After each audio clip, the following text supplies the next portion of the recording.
Tara, tumawid tayo sa kabilang isla. Meron tayong pupuntahan. At ito ang ating sasakyan, ang Star Ferry.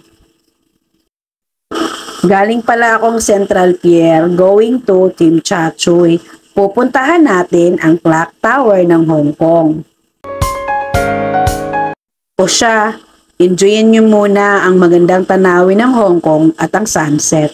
At finally, natsyempuhan ko na rin si sunset na matagal ko nang inaantay. Pero hindi ko nga lang siya natapos. O siya, mag-enjoy muna kayo.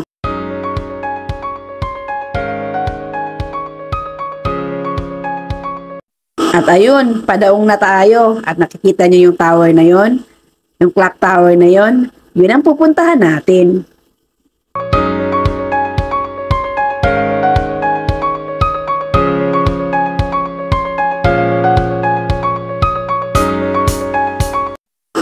Yung clock tower na yan ay isang representation na ang Hong Kong was once a British colony.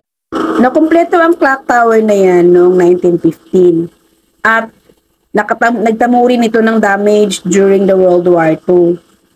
At saka nung Japanese occupation, iba ang kulay ng clock tower na yan. At alam nyo ba na labeled as antique na yung clock tower na yan?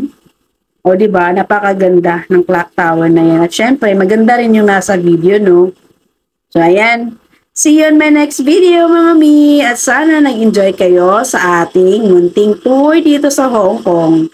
Paalam, hanggang sa muli!